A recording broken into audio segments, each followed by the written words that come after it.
அந்த wiper on பண்ணுங்க. Wiper on பண்ணுங்க. எந்த கண்ணு இந்த வைப்பர் ஆகுன்னு அதான் சொன்னா நீ சுவிட்ச் போட்டு ஆன் பண்ணா ஆன் ஆகும் பார்க்கணுமாக்கா? ஆமாங்க.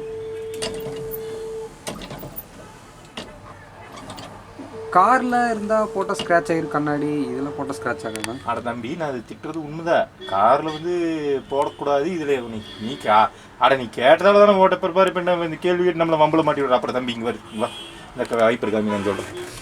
அதாவது தம்பி காரில் வந்து பார்த்தீங்கன்னா வைப்பரு கீழால் இருக்கும், இப்படி ஆடும். கரெக்டாக இப்போ மண் தூசி எல்லாம் எங்கே வந்து உட்காரு? கண்ணாடி மேலே. வைப்பர் மேலே வந்து உட்காராதா? அப்புறம் போட்டால் கண்ணாடி ஸ்க்ராட்ச் ஆகுமா ஆகாதா? இப்படி தான் இருக்குது காரில். இந்த கண்ணாடி இப்படின்னா இப்படி தான் இருக்குது, இப்படி தான் ஆடுது. இப்போ இந்த குப்பையெல்லாம் இந்த வைப்பர் மேலே இங்கே உட்காரு தானே. அப்புறம் இப்படி குப்பை மேலே ஆடா ஆடு. இந்த வைப்பர் எப்படி இருக்குது? கீழே பார்த்துருக்குது. இதில் எங்கே போய் குப்பை உட்காரு?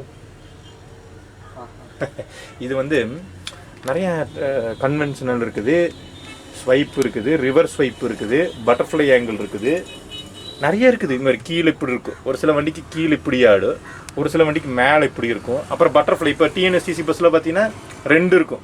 இப்படி ஒன்று வரும், இந்த பக்கம் இருந்து ஒன்று இப்படி மேலே வரும். அது வந்து பட்டர்ஃப்ளை டைப். அது ரொம்ப நல்ல டைப். அது கார் மாதிரி தான், ஆனால் ரொம்ப அது வந்து வைட் ஆங்கிள் நல்லா இது பண்ணி கொடுக்கும். இதுக்கு ஒரு இது வந்து கீழே வைடர் ஆங்கிள், அதாவது இங்கே வைடர் ஆங்கிள். கீழிருந்து மேலே வச்சுன்னா கீழே போக ஸ்மாலாக இருக்கும், மேலே வைடர் ஆங்கிள்.